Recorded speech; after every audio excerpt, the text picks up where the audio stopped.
Good morning students. Last video के अंदर हमने एक टॉपिक पढ़ा था equations of motion by calculus method. Calculus method से हमने इक्वेशन ऑफ मोशन निकाली थी।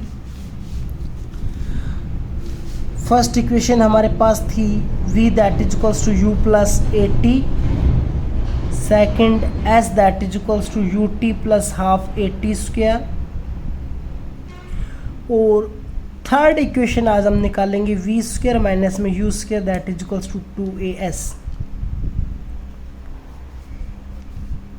ये तो हमने ड्राइव कर ली थी, आज हम इस इक्वेशन के बारे में पढ़ेंगे। लेकिन इन टॉपिक्स के डिस्कशन से पहले मैं एक छोटा सा एक टॉपिक आपको दोबारा से डिस्कशन करने जा रहा हूँ। नाम है इंटीग्रेशन। क्या नाम है? इंटीग्रेशन। क्योंकि लास्ट वीडियो के अंदर भी इसका यूज हुआ था, तो कुछ बच्चों की प्रॉब्लम थी कि उनको इंटीग्रेशन के बारे में नहीं पता, तो उनके रिव्यू थे कि आप पहले इंटीग्रेशन के बारे में कुछ बताएं।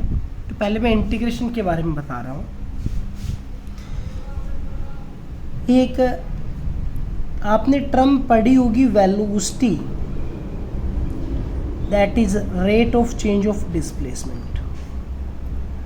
Rate of change of displacement, या फिर मैं दूसरी फॉर्म के अंदर अगर सिंपल लैंग्वेज में कहूँ तो हम ये भी कह सकते हैं द चेंज इन डिस्प्लेसमेंट पर unit time, change in displacement with respect to time. ये सिंपल लैंग्वेज है। मैं बाई फॉर्मूला लिखना चाहूँ तो फॉर्मूला आप वेलोसिटी को आपने लिखा change in displacement divided by में टाइम टेकन।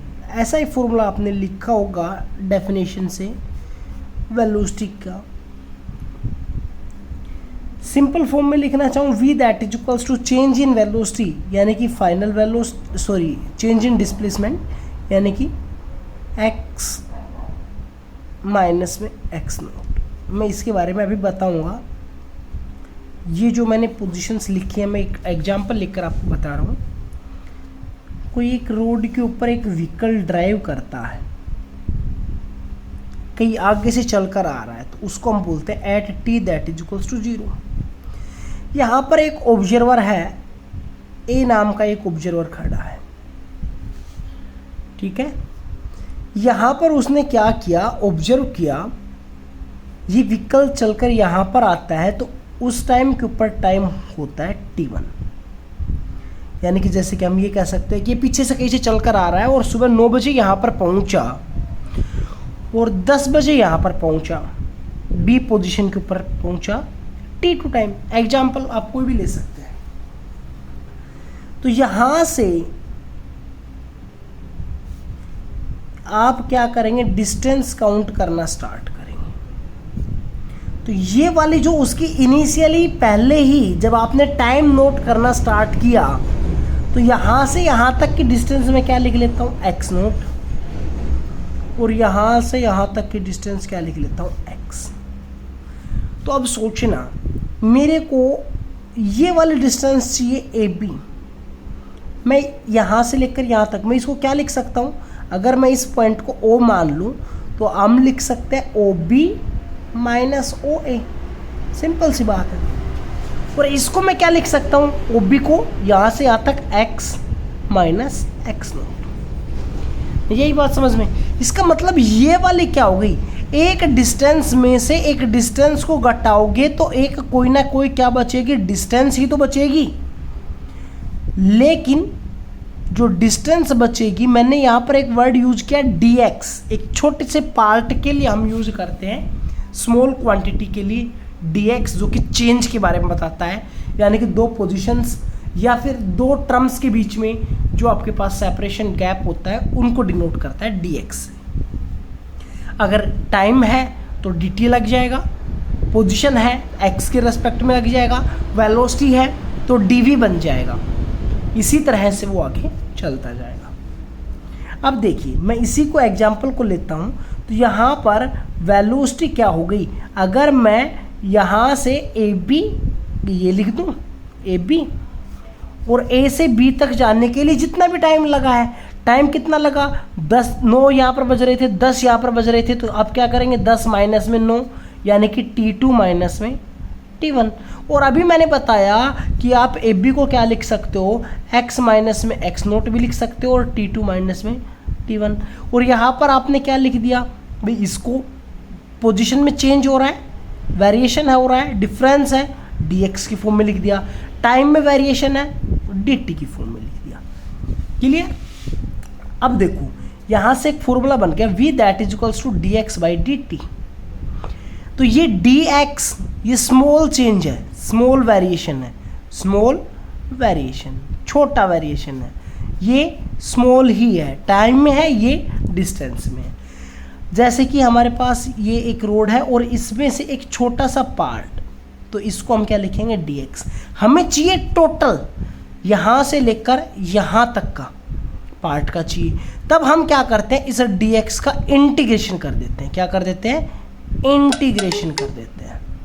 अगर हम इस dx का इंटीग्रेशन कर देंगे तो यहाँ से यहाँ तक की डिस्टेंस आ जाएगी हमारे पास, इसलिए हम इंटीग्रेशन का यूज़ करते हैं। तो इंटीग्रेशन क्या काम आया, एक छोटी फॉर्म को बड़ी में कन्वर्ट करने के लिए इंटीग्रेशन यूज किया, और डिफरेंशिएशन बड़ी फॉर्म से छोटे पार्ट के अंदर लेने के लिए यूज किया जाता है। ये एक दूसरे से रिवर्स कंडीशन में होते हैं। क्लियर? इंटीग्रेशन का जो सिंबल होता है वो ये वाला होता है।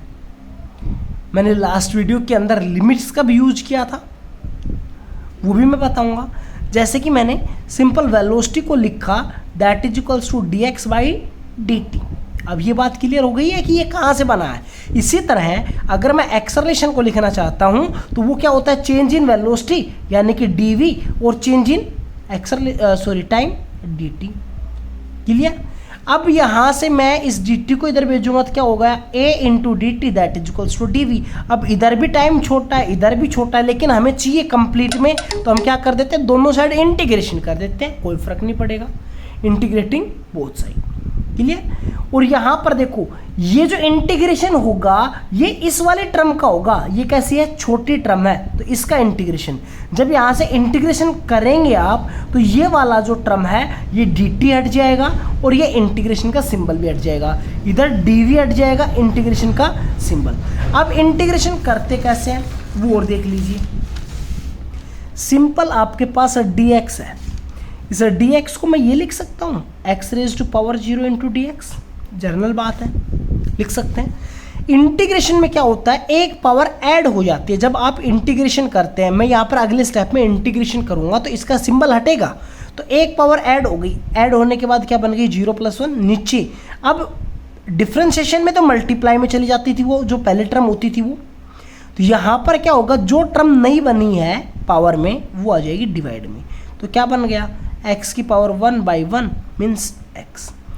तो dx का इंटीग्रेशन क्या हो गया x, इसी तरह dv का v बन जाता है और dt का t बन जाता है।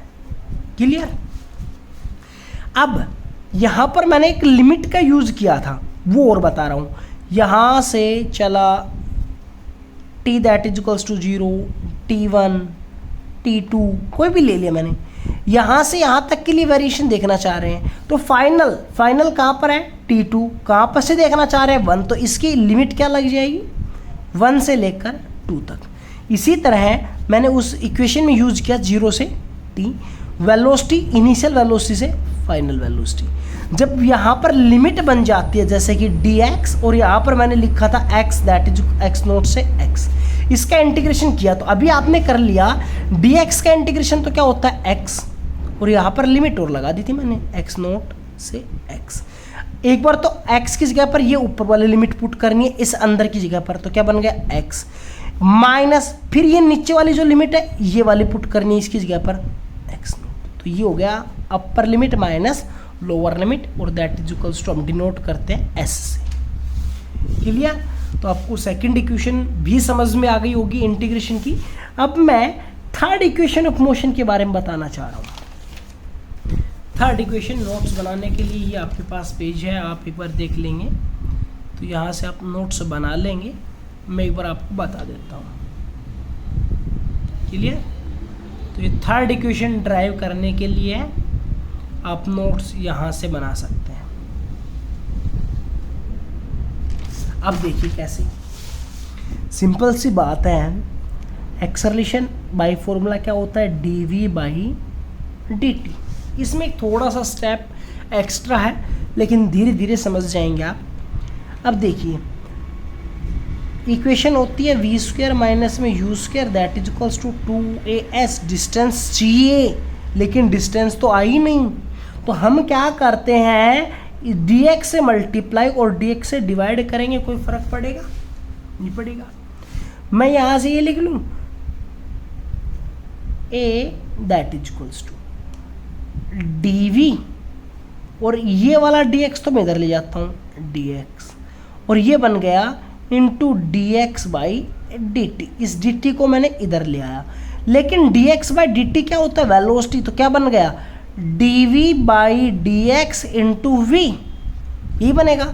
और मैं क्या लिख सकता हूँ, a इंटू डी एक्स, इस dx को इधर भेज दिया, तो a into d x that is equals to v into d v. अब यहाँ पर कर देंगे इंटीग्रेटिंग बोथ साइड्स, दोनों साइड इंटीग्रेशन कर देंगे, तो a into d x that is equals to v into d v. और मैंने बताया था इसका इंटीग्रेशन हो रहा है यहाँ पर इसका, तो पोजीशन कहाँ से कहाँ तक चेंज हो रही है। जैसे कि यहाँ पर x नहीं, x का करेंगे तो यहाँ पर a के अंदर x तो है नहीं, तो मैं इसको बाहर भी निकाल सकता हूँ, कांस्टेंट है।